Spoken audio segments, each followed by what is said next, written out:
Now the Ephraimites asked Gideon, "Why have you treated us like this? Why didn't you call us when you went to fight Midian?" And they criticized him sharply. Ephraim will end up becoming the dominant tribe of the north. They may already be getting there. Ephraim may. We're going to have an issue here with Gideon, which Gideon will diffuse. He will figure out a way to soothe this issue over and keep this from becoming a major problem. But they're going to have the same other thing with the next judge, Jephthah, where the very same people, the Ephraimites, are going to complain to Jephthah about being left out of the action and not being able to get the credit and the glory for winning the battle. And he's not going to respond as well as Gideon does here, and they're going to start fighting each other. So I think, later on we know that Ephraim will end up becoming the dominant tribe of the north.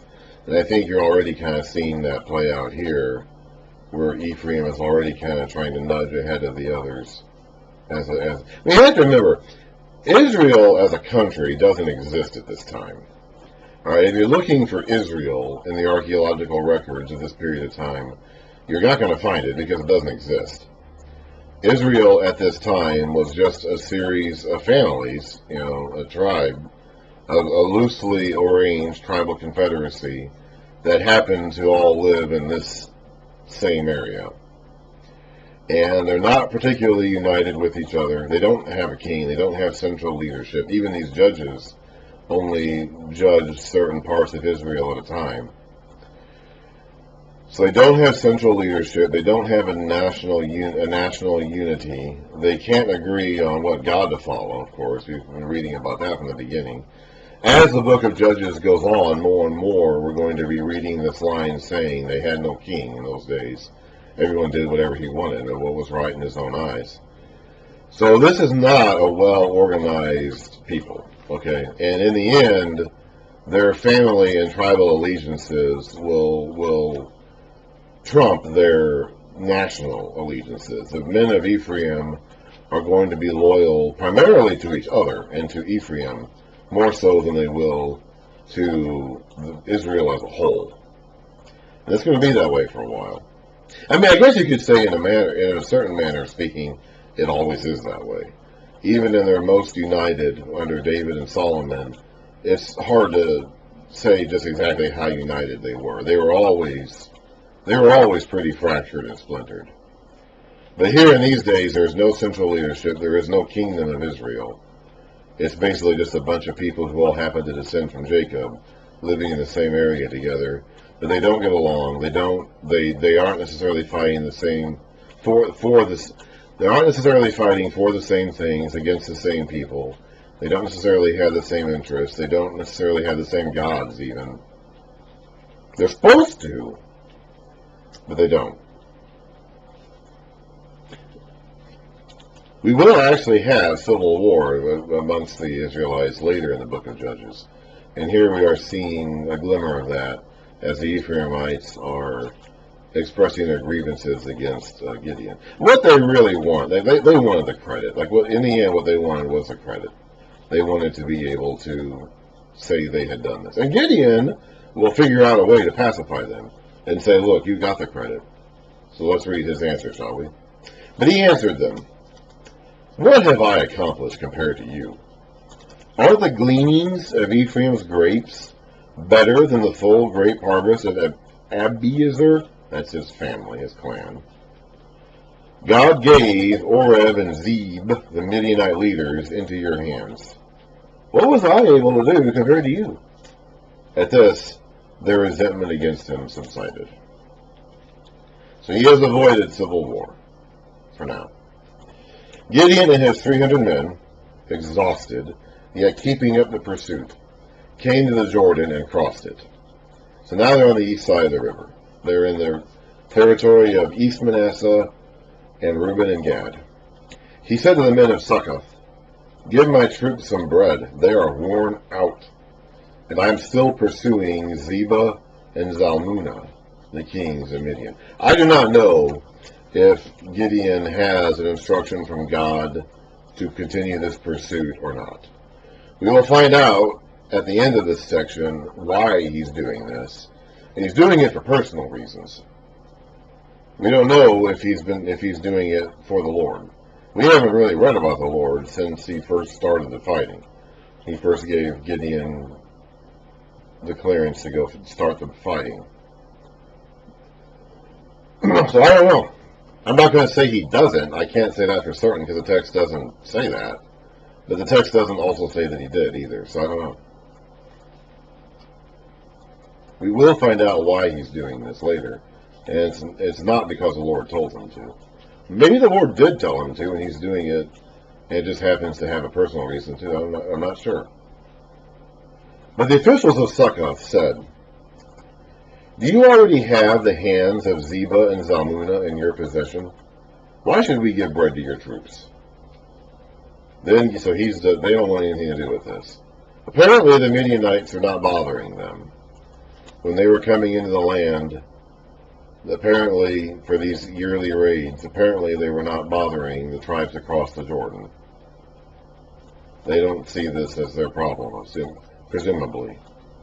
Then Gideon replied, "Just for that, when the Lord has given Zeba and Zalmunna into my hand," so he's taking for granted he will, "I will tear your flesh with desert thorns and briars."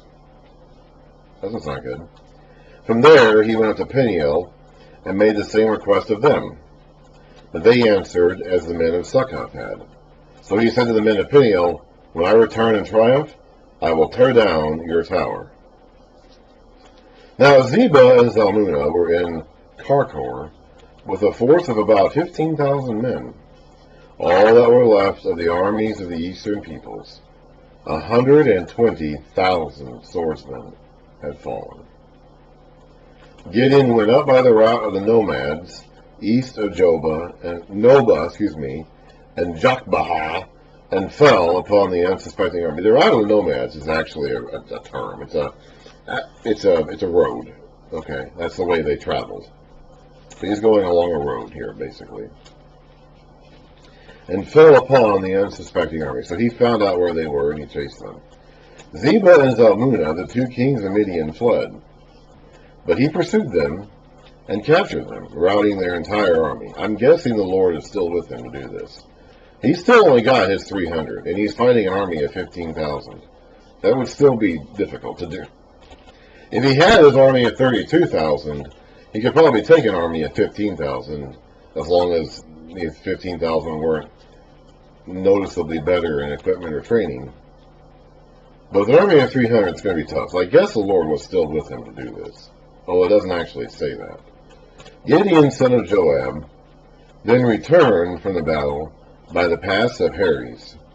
He caught a young man of Succoth and questioned him. And the young man wrote down for him the names of the 77 officials of Succoth, the elders of the town.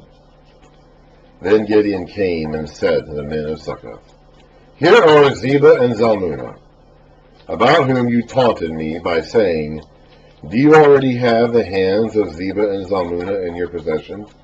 Why should we give bread to your exhausted men?'" So he's got them. He hasn't killed them yet. He's dragging them around as captives.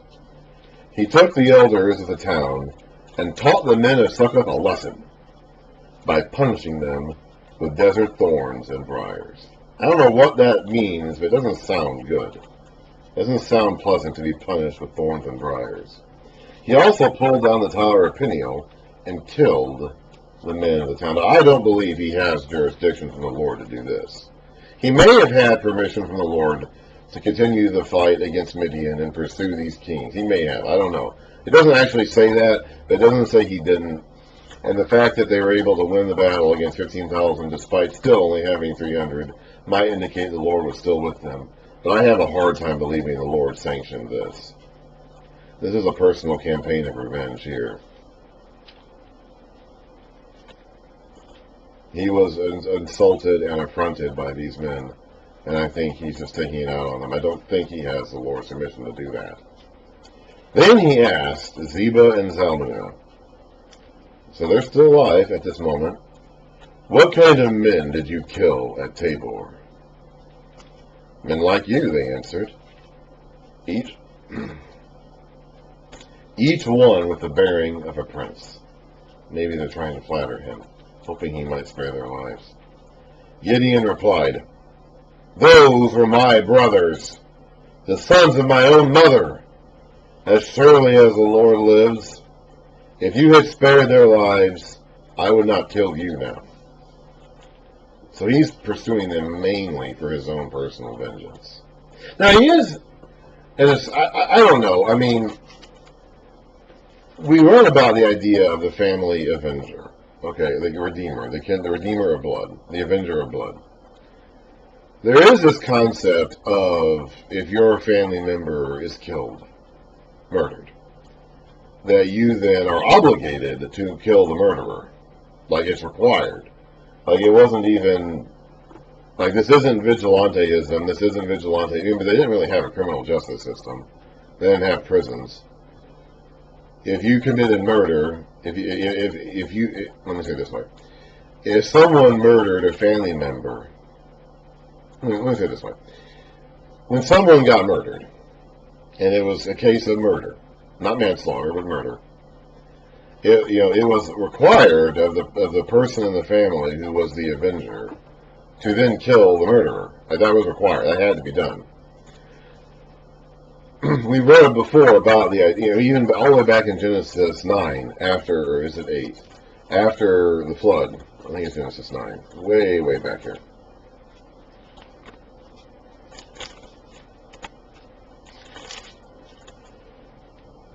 God is making a system. God is making He is establishing the parameters of bloodshed, that men are not to shed each other's bloods.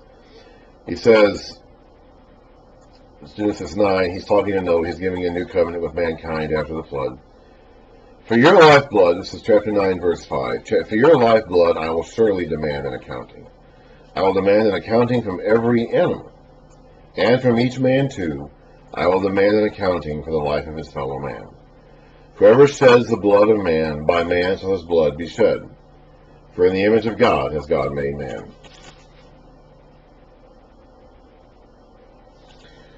And in the old, there is this concept, and again, I mentioned this before a few times, but we don't have this anywhere in our culture today, so we don't see this. Our eyes can read through these texts, these pages, and just fly over this. And because it's such a foreign concept to us today, we don't really realize it. But there was some idea of bloodshed like cursing the ground. Okay, we came from the ground. We remember all the way back in Genesis 1 that we came from the ground. Genesis 2, we came from the ground. Life came, all the animals, it said let the land produce living creatures. When they sacrificed their bulls and their goats and whatever, they were to pour the blood out on the ground. They were returning, I believe, it doesn't explicitly say this, but I believe the idea that's being communicated there is that they're returning the life of the creature, which the blood is the life of the creature, to the ground from which it came, because all life comes from the ground. When they committed murder, that somehow corrupted the ground, corrupted the land. When blood was shed illegally, when man's blood was shed, it contaminated the ground somehow. There was this concept of the land itself being cursed by the shedding of man's blood. So to cleanse this, when you had a murderer, a situation where someone killed somebody, and it was proven to be such, okay, the family avenger, each family would have had somebody that was designated as the family redeemer or the avenger of blood. And this person, it was actually obligated on this person to kill the murderer to avenge the blood, to satisfy the justice, the calling out of justice, for justice. When Cain killed Abel, way back in Genesis 4, God said, listen, your brother's blood cries out to me from the ground. So it's possible that Gideon is acting in the role of family avenger here by killing the men who killed his brothers, his family members. I don't know if that's the case necessarily, though, because it is possible that Zeba and Zalmunna killed his brothers in a wartime situation, In which case, I'm not sure if these rules apply. So Gideon may be justified in going to these. I don't know if he's justified in taking out vengeance against his own kinsmen in Succoth and Peniel. I don't know about that. He may be justified in spending so much effort going after these two guys, but he may not be, because I'm not sure. Because not all kinds of murder, not all kinds of deaths or killings were satisfied by that. We read there's a significant amount of material or attention in the works of Moses and in Joshua paid to the idea of the cities of refuge. And that idea was that if you killed someone, but it was not murder, you did not intentionally kill someone. We would call it manslaughter today. You brought about somebody's death through an accident, maybe negligence, but not intentionally. You did not seek to kill the person. That was different. In that case, you were not to be killed by the family avenger of that person. The family avenger could not take the life of someone who killed his own kinsman if that killing was not done intentionally. Today, again, we call it the difference between murder and manslaughter. In that case, the person was to flee the city of refuge. They would have a hearing. He'd get his trial or whatever. And if it was found that the death that he caused was not intentional, he was not to be killed by the family avenger. He was to stay in that city of refuge until the high priest died. That was basically his sentence. I think the idea of the high priest's death is acting as a substitute for the killer's death, the manslaughterer's death. Again, the text doesn't actually say that, but that, I think, is the idea being communicated behind it. So not all kinds of deaths, not all kinds of human-on-human killings were satisfied by the shedding of the murderer's blood, because not all deaths are murder, frankly. And so wartime situations also don't apply to that. So I don't know if these guys murdered Gideon's brothers, like actual murder, what we would define as murder, then Gideon may have been justified if he was a family avenger, which I'm not even sure if he was that. He said he was the weakest in his family, so presumably he was not the family avenger if that's the case. But he may have been lying about that, because we've got evidence that he wasn't speaking truthfully when he said this. I don't know. But he may have been justified, or he may not have been. At any rate, he was very determined to kill these guys.